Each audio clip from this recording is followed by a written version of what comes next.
there was like a meme that was like, if you're a millionaire and you don't have a secret door, what are you even doing? Which is like really funny, but I'm also like, you don't have to be a millionaire. Like that does not equate that. And I think a lot of times people are so like obsessed with like resale value that we all just end up living in beige boxes, you know? And I'm like, if you are into something, somebody else is going to be into that. And I'm like, there's hundreds of beige boxes on the internet for rent or for sale, but there's not houses shaped like ships, you know? So you'll find your people.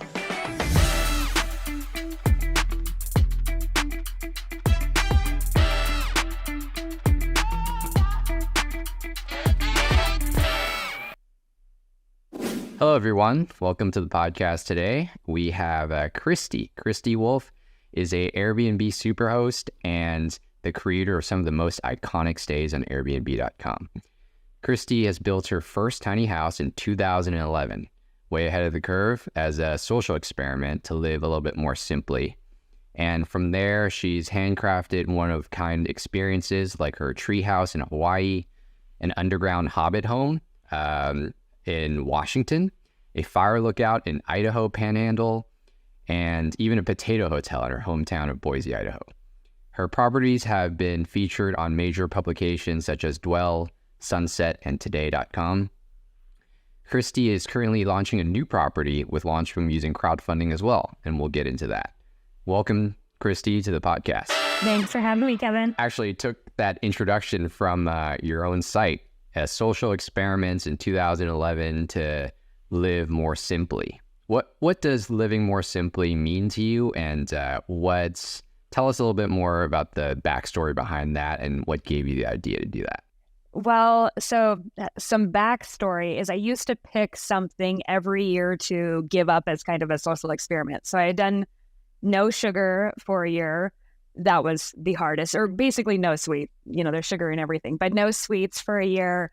I was pescatarian for like 3 years. I finally broke that when I was a forced landing in Fargo, North Dakota in a snowstorm, and some people took me out and they had ordered pizza and I just couldn't say like, I'm a vegetarian. So I broke that 3-year deal by eating pepperoni pizza. And so I kind of had just picked something to take away. And I already never drank alcohol. Like I don't have a lot of bad habits. So there wasn't like a lot of things for me to give up. And I was kind of running out of experiments. So the one that led me to the tiny house and then this career that I'm in now was to live simply in this tiny house. I don't feel like I have a lot of things, but once you move into 97 square feet, you'll be surprised at how many things you have. So I built not a fancy tiny house like what you see now. This was very much like a shed on wheels. It cost me $3,000. Everything was used, free insulation, because I get a lot of backlash of people being like, there's no way you can build this for $3,000. I'm like, when you have to like shake out rat droppings from the insulation, you can build something for $3,000. So I did it just on the weekends, like after my 9-to-5 job. And in a month I had, this little to live in. And back then tiny houses weren't like well known. And so I was only going to do it as this year experiment on like minimalism, essentially. And I had to find like a tree farm that they had a couple RV rental places. And I had to like bring pictures to this old couple and tell them, I don't have an RV. I have a tiny house. Like, this is what it looks like. And finally convinced them to let me stay there. Well, I think I had probably lived in it for maybe 2 weeks. And where my other experiments, it was a struggle, it was a difficult thing. There couldn't be anything easier than this. It just like totally suited me. And so instead of a challenge, I was like, oh, this is how I want to live. So I had signed a year lease there, but I almost instantly started looking for a permanent place for my tiny home. And that's when I bought my first piece of land. So after that year was up, it's actually the land that the potato hotel is on now. And it's like a miserable piece of dirt, or it was, on the edge of town. Like nobody from Boise thinks that this is in Boise. There's 6 residents out there right next to a train tracks and the National Guard. And I bought, it was probably like 1/4 of an acre, maybe a little bit more, for $5,000. Moved my house out there, made it off grid. Grid was the opposite of the living in a small space. Living off grid was quite challenging. And I moved like during the hottest streak on record back in 2011, and I had like no power, no water. And I was like, what did I do? But when I moved out there in my little shed, and again, like nobody knew what the heck was going on. Like the military people driving out there thought it was like a coffee shack or like a burrito stand. I'd be like, this is my house, actually. You're in my bedroom. I'm like, no, this is where I live. And so doing that, I had kind of eliminated my bills. I had done factory work basically up until this point, shift work, hourly pay, and I only would buy cars. I've only had 2 vehicles that have cost me more than $500. And that's a recent thing where I had to have 4-wheel drive and a truck when I bought a fire lookout up a mountain. So I would buy these really cheap cars. Now I had a house that I didn't have any bills for. So I basically had a cell phone and insurance. And, you know, I was probably making like $13 an hour or something back then. And that kind of just doing that led me into all of this of like, oh, I think I could do this again. You know, even though I don't make a lot of money, I made my bills be nothing. That's an incredible story, Kristie.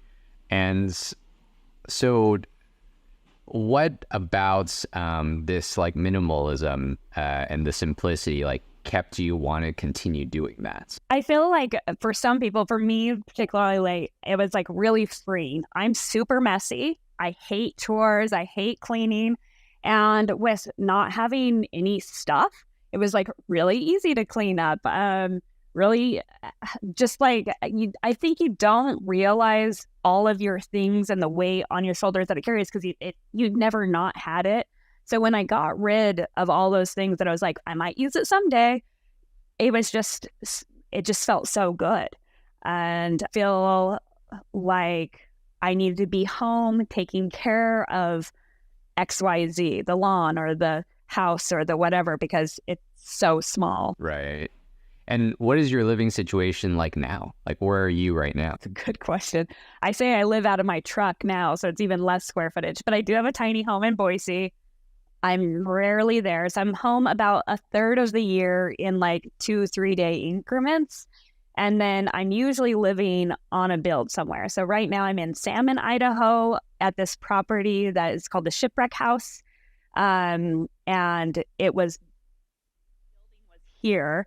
I call it a shipwreck because it looked like it got hit by a cannonball. But somebody built this house in like the 60s and it's shaped like a ship. It's on this beautiful high mountain lake in Idaho.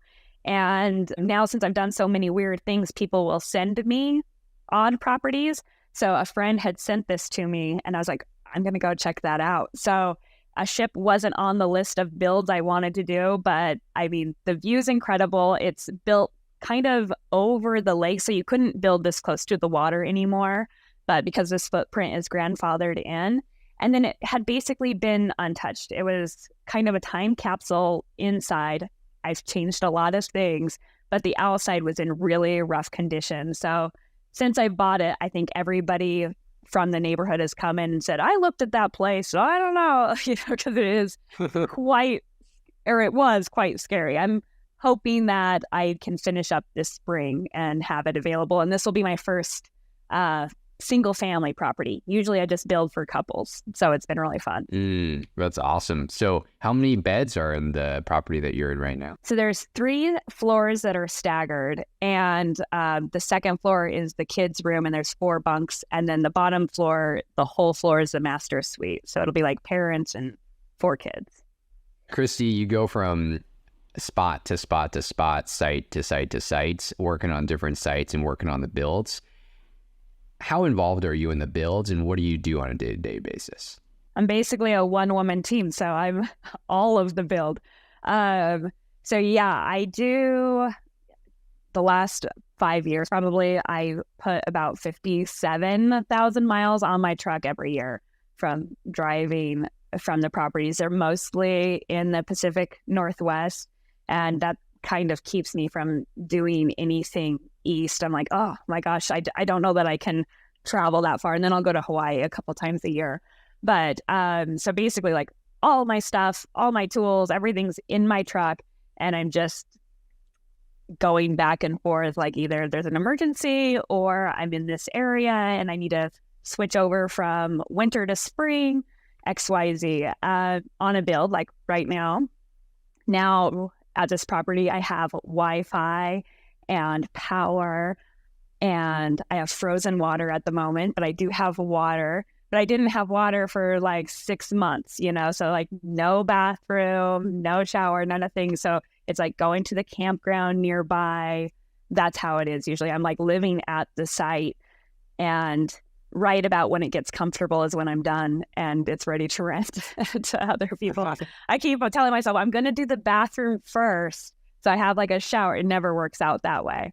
So yeah, I'll just camp out. I have beds in here now, but for months I just slept on the floor in a sleeping bag. And occasionally, like I'll have a family member come up for, hopefully a week or a few days and kind of help me. This property is in a town where my sister lives, so she's been a great help. But more or less, it's just me. Sometimes I have to hire professionals, but it's not often. Just like what's required. That's insane. So how'd you pick up all the skill sets to like do plumbing and electricals and understands the local city regulations and things like that? Yeah. So my mom remodeled our houses growing up.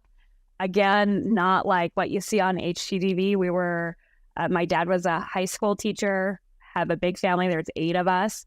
And my mom would fix up our kind of like tiny, crummy home so that there were enough rooms for all of us. So the kids grew up having to help. And I don't know how my mom learned anything because there wasn't the internet. There wasn't a Home Depot in our town. So like that's really mind-boggling because I can look up anything on YouTube, right? Like a good base knowledge of like how things are constructed before I started doing it full time. And then but even like how I learned plumbing and what plumbing is now is completely different. You used to have to solder pipes and now there's PEX. And so things are constantly changing. It's really exciting, but I also don't do the same sort of build because I like to learn. I like to do something new. So I went from a tree house, like building on stilts in the air, to building inside of the mountain. I was just like, what's the opposite of this? And then I go to the opposite of that. That's not the smart way to do it, but I find it really fulfilling. So I'm constantly having to learn, and it's just a mix of calling people that I think might know and asking them a question, Googling, looking up on YouTube what I've done before. It's kind of just a big mix and trying to figure it out. And there's lots of things that don't work, and maybe on the 18th try something does work. So. Wow. So it sounds like that process of learning something new and building something from scratch, like, is really fulfilling to you and interests you. Where does that come from? You talked a little bit about your mom, but where does that come from? I feel like now the reason why you've been so successful, one of the reasons why you've been so successful is because everyone that books a stay at one of your properties feels like they're living in the piece of artwork that you built over weeks, months, and years. I hope that that's what they feel. I do put like everything into it. When people are like, hey, I want you to build that for me on my land. I'm like, there's no way I could work this hard for anybody but myself. So it is a slog. I don't know where it comes from. I really like learning things and just like the creativity. It doesn't appeal to me to do 10 of the same thing. When I built the tree house and it was really successful, much to like everybody in my life's surprise. And they're like, put up 10 of them. What are you doing? And I'm like, oh, but I did that. Like, I don't really want to do that again. I want to do something else. And I thought it was a really bad business plan until COVID happened. And then it was a really smart plan to have things all scattered because different places shut down at different times and there were different rules. And Hawaii completely shut down for, nearly 2 years. So that would have been catastrophic if I had put everything in that. But I just kind of do the thing that I want to do. The potato, for instance, I did not think that would go anywhere. It was just totally my own dream, something that I want to do. And then it just is nuts how everybody loves it and how popular it is. It just passed my fire lookout that I have in the Panhandle for the most wished for on Airbnb. The fire lookout has held that for like 6 years, and now the potato just toppled it. We talked about it being like your work of arts. Every single property is very different. I was going to say a little different, but they're actually very different. What are the other reasons why you think you've been able to be so successful so far? Because there's, I mean, hundreds of thousands of listings on Airbnb, right? But I believe you're widely known to be the most successful Airbnb host. Why do you think that is? No, but I can tell you how I approach things. Yeah. So it's definitely coming from my own curiosity and what I want to do. So I don't ever look at something like, oh, that would do really well. It's more like this is a specific kind of build, and it could just even be the kind of construction that I want to try. And then, so I usually have like a build in mind, and then I go look for a landscape that matches that build and a location. And I've learned a lot over the years with that part because my places are really rural. A lot of them are off grid, and that's a whole, different animal. But then I really engross myself in whatever the build is. So for the property that I'm on now, the shipwreck house, obsessed with pirates or anything like that. But while I'm here, I'm usually alone most of the time.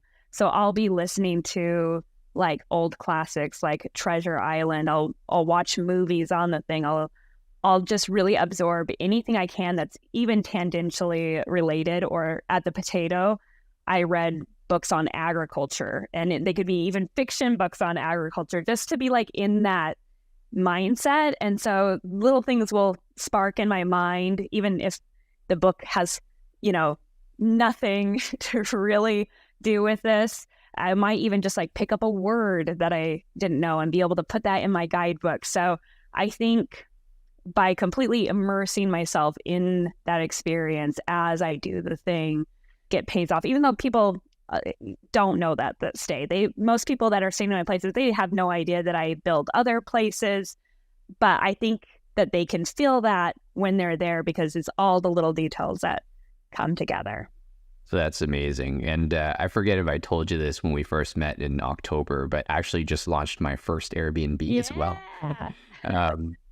It's not as cool as yours, but it's in the first floor of my home right now. It's actually right downstairs, and we have guests in there right now. But I was inspired by like the stuff that you were doing and how special you made your properties. And I actually visited I forget the exact, I'll put it in the show notes, but it was a historic home in the DC area with 300 hidden doors in one home. And I was so inspired by that. And that was actually when we just hired the architect to help us design the space.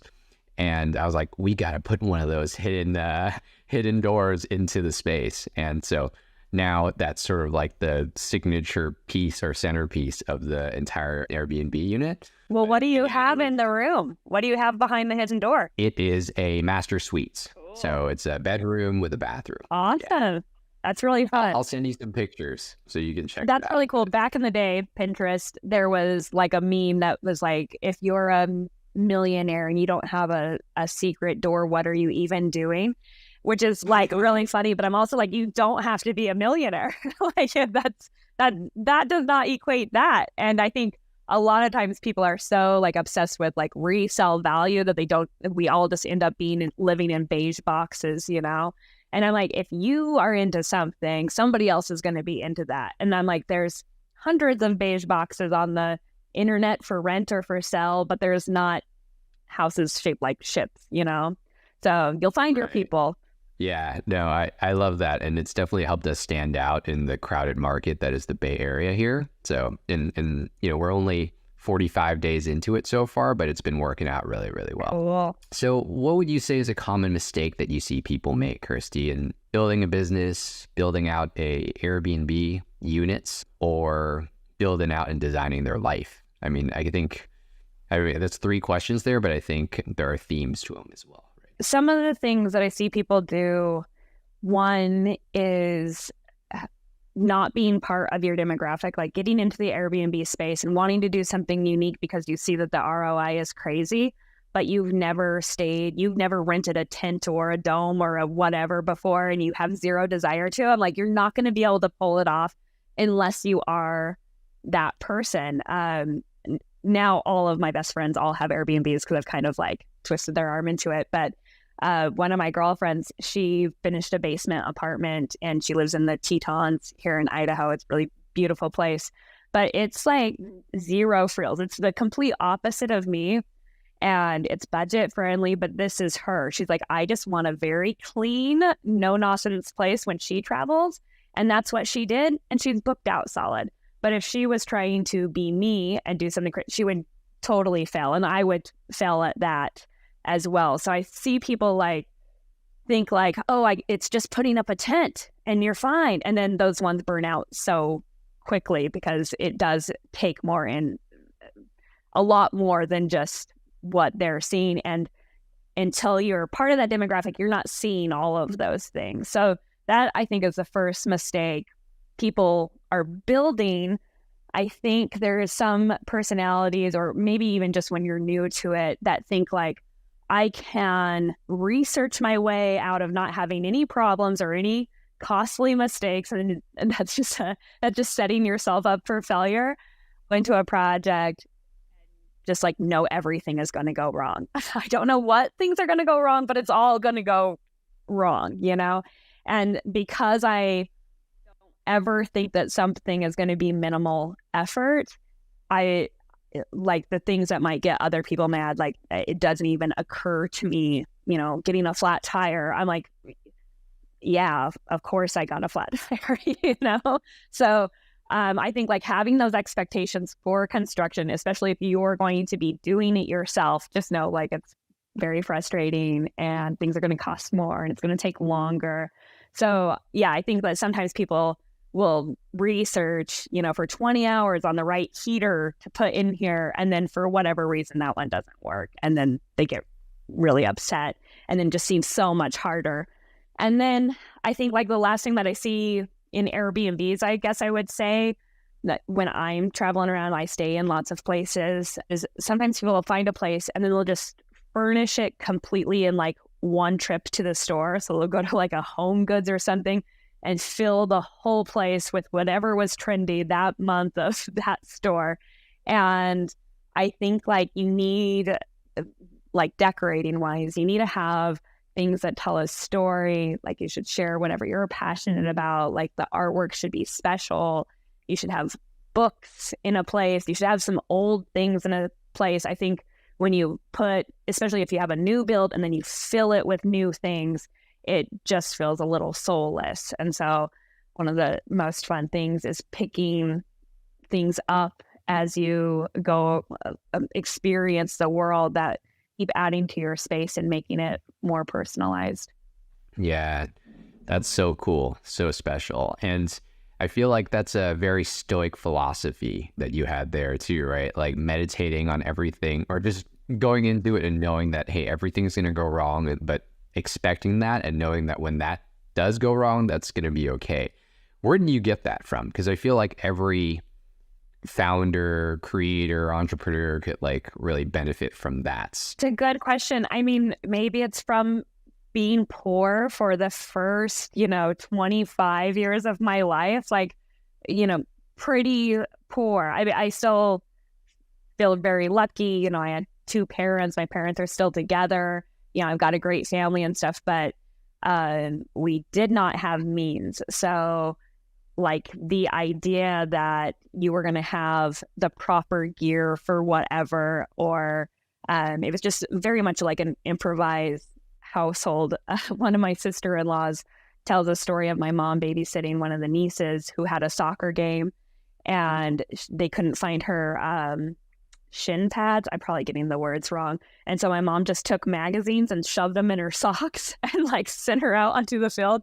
And that's like my sister-in-law's quintessential story about like the wolves. Like, this is how the wolves roll. Like, figure it out and go. So that's kind of, I mean, how I was brought up, I guess.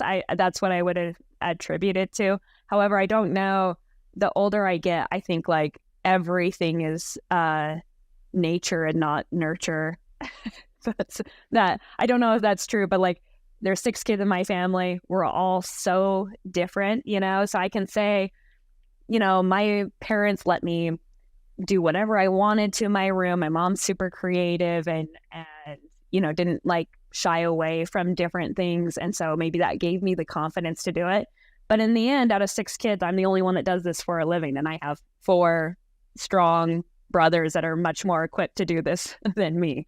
So it's hard to say. I could be sitting here and tell you, well, yeah, I lived in my parents never let me do anything. And I had to have matching comforter set. And so when I moved out, I just wanted color. You know, it's hard to, I think you fill in the blanks looking back. And I just don't know that any of it's actually true. That makes a lot of sense. Definitely is like a blend of both, right? And different people adapt differently to different ways of growing up. Different personality, like, yeah, we were all raised in the same household with the same parents. And just like because our personalities are different things stuck with us in different ways. So it's so interesting. Yeah. You have a portfolio of very successful properties now. You're, you know, wrapping up this one that you're calling in from right now.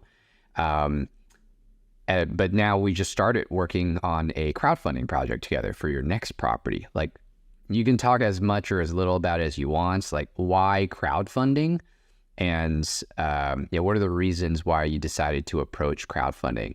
And the reason why I ask is because I think there's a kind of a big misconception about crowdfunding where a lot of people think, oh, it's for, you know, people just starting out. But that's obviously not the case for you. So tell me a little bit more about that thought process. Even with the portfolio that I have and doing this, I think for 12 years now, like this is all I've done. I still can't, I'll be laughed out of a bank if I want money to put a potato hotel in, you know, the outskirts of Boise. Nobody's going to invest in that. And so it doesn't matter what it looks like on paper. I get so jealous. I listen to like how I built this podcast and stuff and read these different business books like Ben and Jerry's, like these couple of hippies that the bank gave them money to do this ice cream project. That's just not the case anymore. The bank is not going to give you money unless you put up all of your collateral. They'll give you as much money as you don't need, right?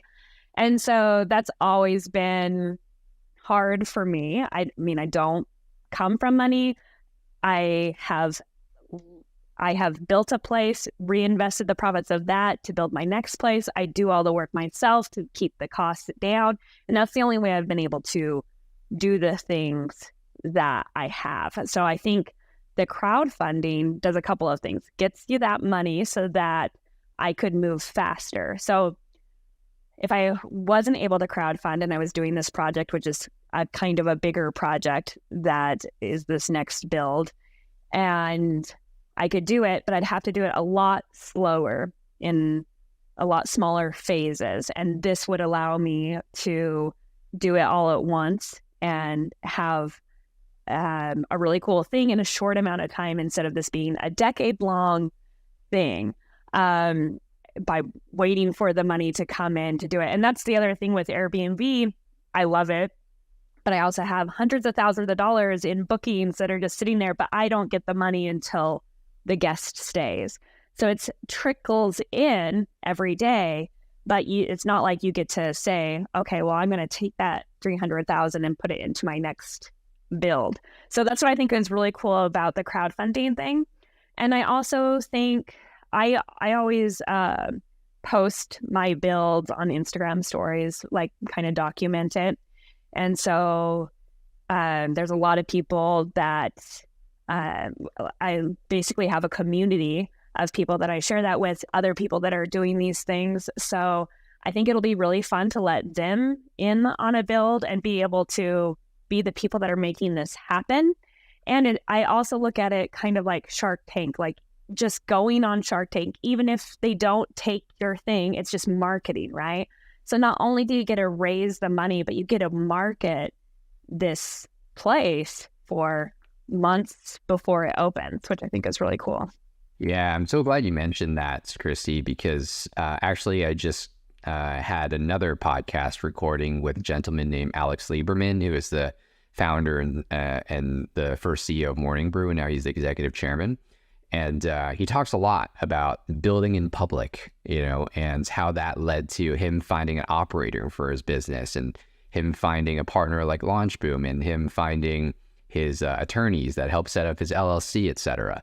And crowdfunding is just one of the ways to build in public and rally your community together, and essentially marketing as you are building versus what most other people do, which is build, and then hope that the people come when you're finished building. So right. I love that. So now that you have a bunch of properties, very special, that is, generating income for you, and has satisfied a lot of the, it's what it sounds like, innate need to create. Like, what keeps you doing all of this? Like you mentioned, it's really hard work. I mean, I saw contractors work in my home. It's really tough stuff.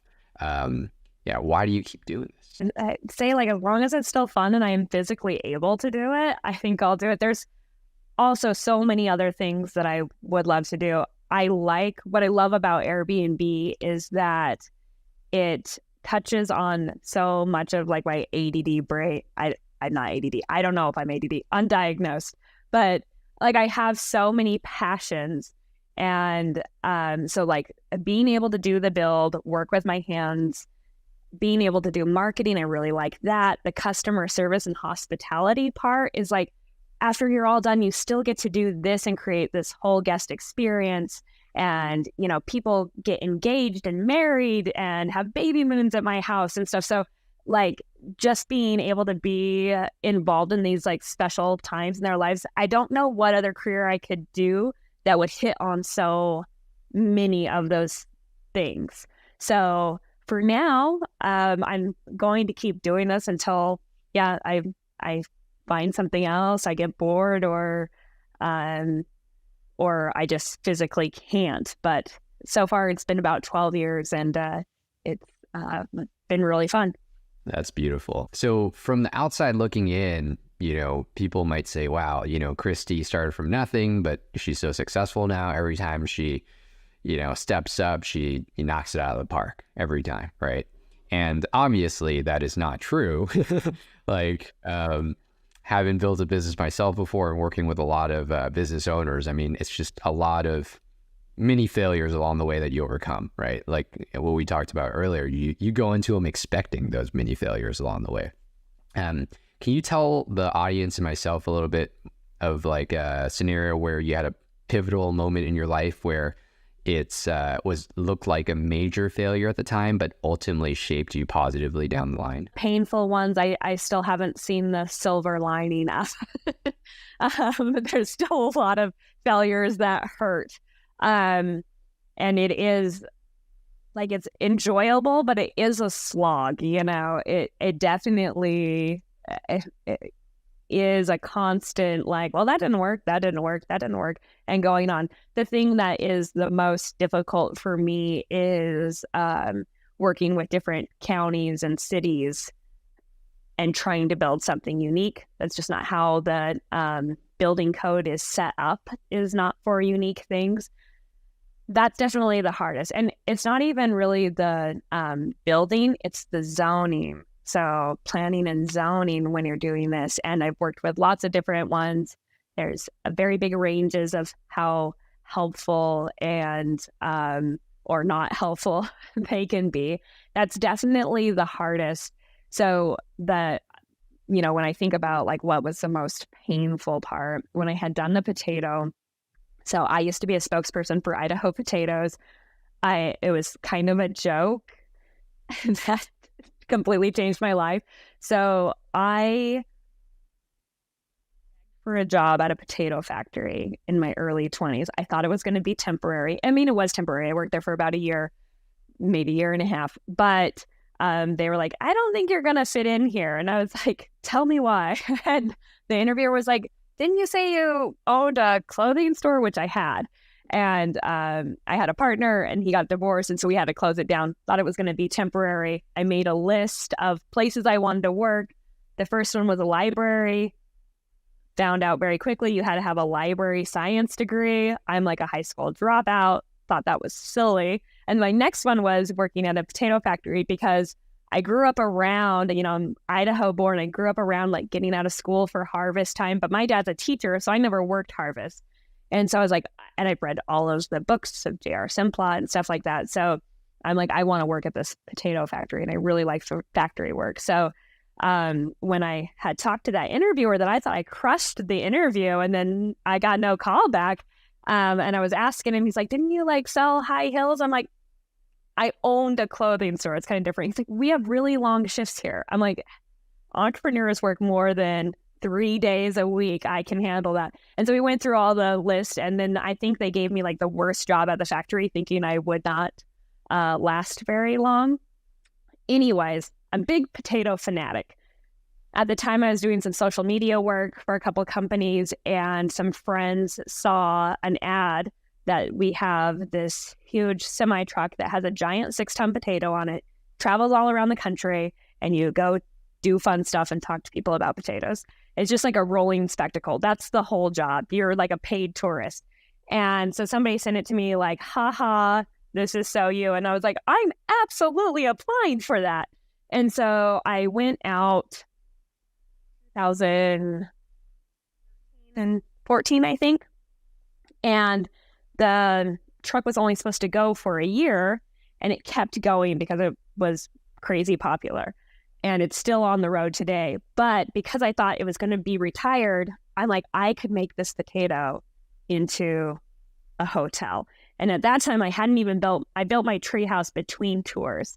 So I hadn't even built anything yet, but I've been like, begging for this potato. And so when they finally upgraded to a smaller fiberglass one, I was like, hey, Potato Commission, remember me? Now I have like several successful Airbnbs. What are you guys going to do with that? And I had to like go into the meeting, and they voted on it, and then they gifted me the potato. And I had like this long history of potatoes. And like when we would travel, my girlfriends would be like, people think that Idaho is the greatest place on earth because talking to you, I'm like, it is. It is so great.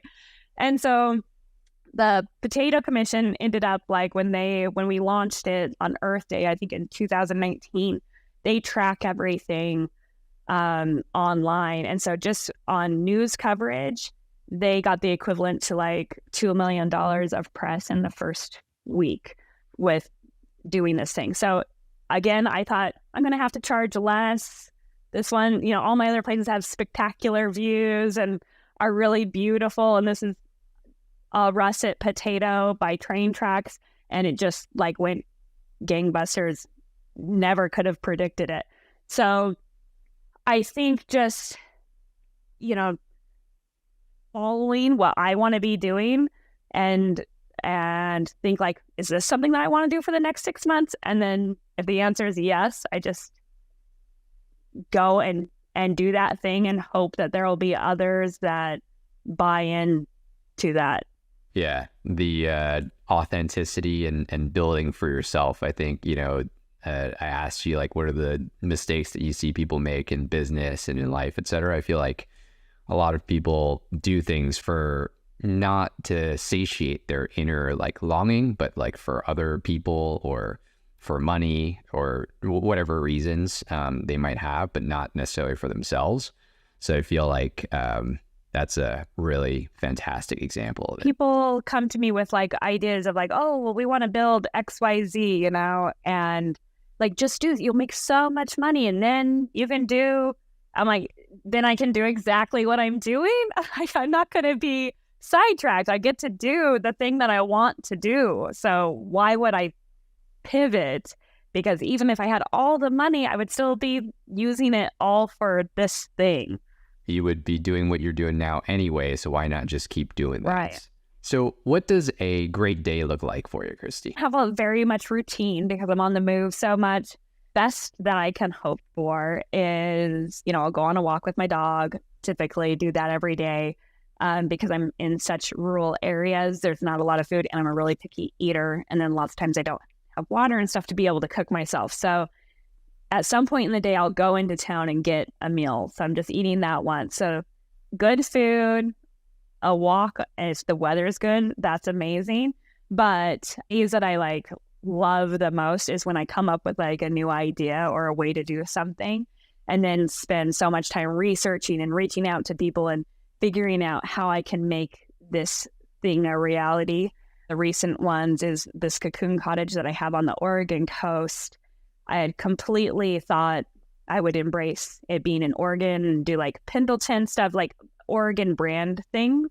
And then once I was living there, I'm it's on the coast, so it's really lush and really beautiful. And there's deer and bunnies everywhere. And I was like, oh no, I need to go. I ended up pivoting so much more cottagey. And I had the idea of there's resin art. Sometimes it's jewelry where somebody will put a flower in resin, the size of a dime. And I had the idea I would want to do that for my shower. So big plates of glass. I couldn't find anybody who had done it online.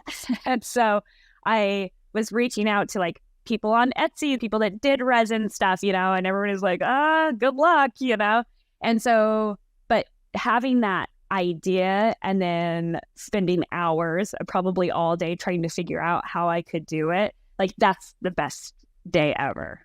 That's awesome. That's so cool. Are there things that you do on a regular basis that upgrades your emotional well-being and your health? You talked about walks with your dog. An interesting idea because I haven't had a gym membership. I haven't had healthcare. I just turned 40. So in some regards, you would be not the healthiest. But I think my lifestyle bakes in some of the main things, which is I'm usually outside for the vast majority of the day. Right now, I guess it's not December, February in Idaho is not the greatest time to be outdoors, but having fresh air that, I have that in spades. I'm in nature every day. And then my job is quite physical. So, I'm not at a desk. I get to move around and then eat really high quality, good food. Hopefully I'm all grungy and I go into the nicest place there is and people are celebrating their anniversaries. I'm can I sit over there? And then order the nicest meal. So I do eat high quality food. And then I think just my lifestyle, also I have a lot of quiet time, times of reflection. It's just all built into the job, which is really nice. Because I think what I do for a living keeps me healthy. However, this year I had a big birthday, so I turned 40 and I'm my New Year's goal is to tackle health things. I still fine, but I'm going to go get the Prenuvo body scan in San Francisco next month, which should be interesting. I just think it's really cool. I might get LASIK. We'll see. So I'm checking off that I have never done. We'll see how that goes. That's awesome. Well, LASIK, my wife got LASIK surgery before we went to, and we're huge swimmers and snorkelers and stuff. And she said that's the single best investment she's ever made. Nobody ever regrets it, right? The thing that I'm thinking is, I want to have to wear glasses for 2. I don't even own glasses. I just ordered glasses as the first step. I've worn contacts since I was 12. So I had to wear glasses, which isn't conducive to construction really. So I had to find a gap where I have 2 weeks that I can just wear glasses and then go in for the surgery. So that's going to be that's the main thing that's keeping me from putting it on the schedule. Right. That's so funny that you never wore glasses growing up. Oh. And that 2 weeks is your major. It is. Yeah, for other people, it's usually other reasons, right? But I feel there's so many parts of yourself in your life that is so unique to you. It's so special. When I called in to the LASIK gal, she was like, well, what's your prescription, your glasses prescription? I'm I don't have one. And she's like, you have to have one to get this because that's like what we go off of. And I'm like, so I have to go in and get a prescription, and then I have to get glasses just to get my eyes fixed. And she's like, yes, that's what it's not normally a hurdle. Yes, that is what you're going to have to do. I'm like, okay. That's so funny. The other thing too, Kristie, while you're in town in San Francisco, there's a incredible like health clinic called Forward Health. And they say it's a different way to see a doctor. And I highly, highly recommend it. You go in, they do a full body scan. They'll even do full blood panel on you. And then they give you trackers to track like your everyday activity and health. And they're way more holistic about it. It's all about preventative care than like treating sickness. So I love that. I'll look it up. I had a blood panel as one of the things, but a lot of the blood panel stuff is like, seems maybe a little sus. Like, I know a lot of people that get in, they're like, I have every disease known to man. It's like, okay, that seems weird. So like being able to get a reputable one, I think would be really interesting. And the intake for Prenovo, I'm probably saying that wrong, Prenovo, they made you like do your health history, your parents' health history, your siblings, and your like first cousin. So my mom comes from, she has 10 siblings. My dad has 5, and then my family's huge. And doing that, I'm like, oh, we have no cancer in our family. You know, everybody's like living to be real old.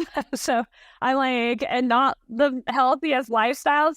I'm like, I feel pretty good about going in there. I feel like it was worth it just doing that intake. I'm like, I feel healthier already.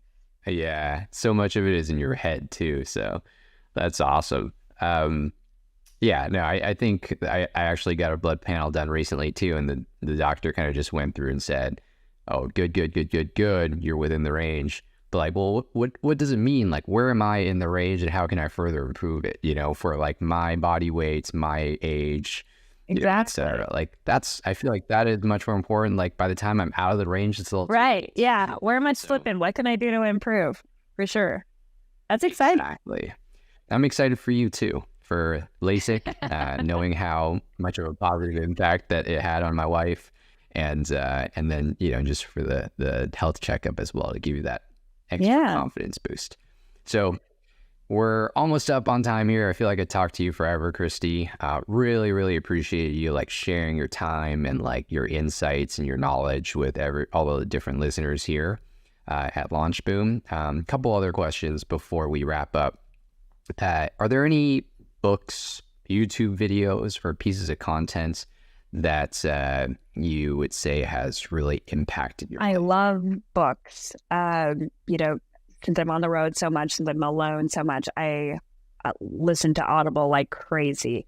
So there's been a lot. The first pivotal one, I don't even know if this is worth reading because I read it so long ago. I read the whole thing in Barnes and Noble, and it's called like Off the Wall Marketing.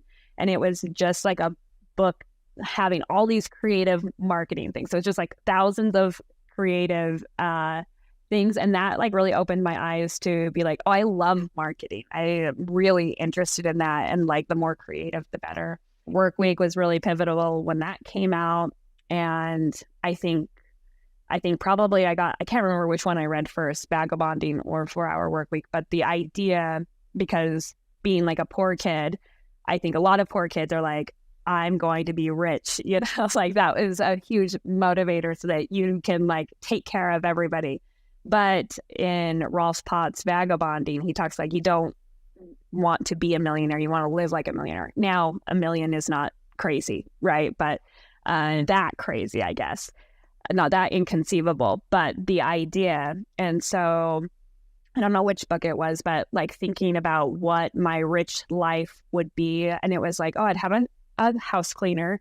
Now I live in a tiny house and that would be ridiculous.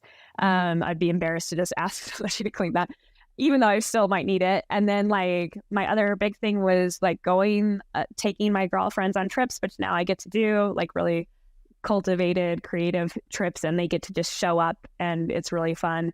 And then having fresh flowers, and flowers are not that expensive. And so at that time I was like working at the potato factory, and I'm like, I can have this life right now. So that was a really big epiphany to me lately in the whole self-development. I think like the best book I've read in the last 5 years in that genre, kind of got burned out on it, was Atomic Habits. I think is a fantastic one. There's so many on different things, like because I'm picking stuff for my builds, I end up reading lots of weird stuff that I, wouldn't have otherwise.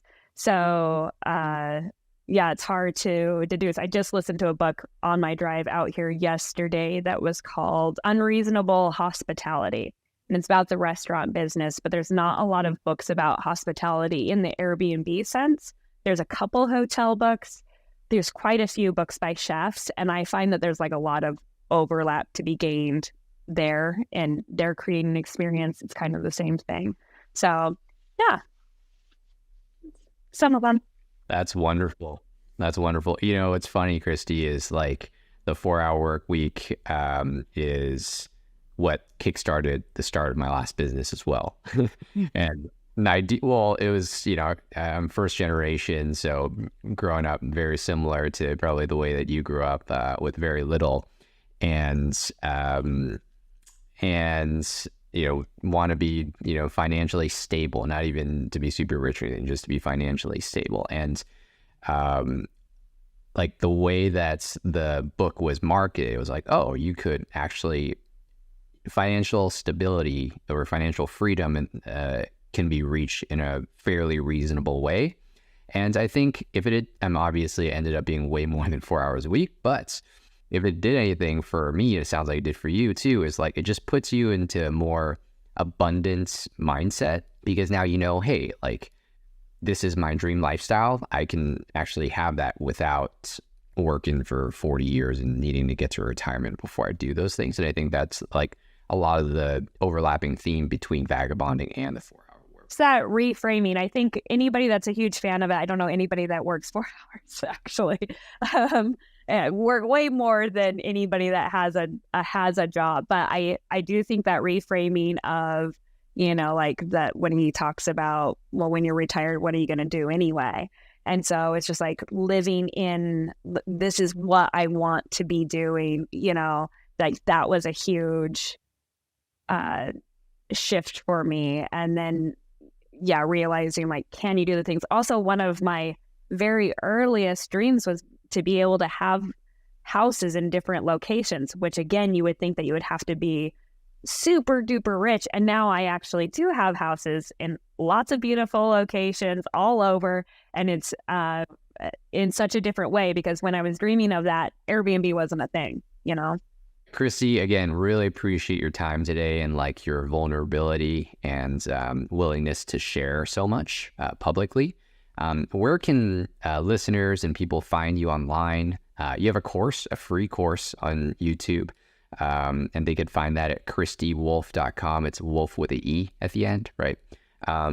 Where else can people find you, and is there any asks you have of the listeners? All my socials are Kristie May Wolf.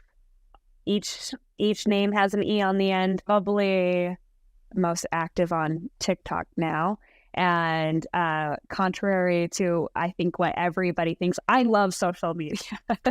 I think the way in which you use it, I get so much inspiration, and I've met so many, amazing people and connections, and then end up meeting them and realize that we met on like Instagram or something. So anybody can reach out to me in those places. A lot of time I'm out of service. So, if I get to you, I get to you, sort of a situation.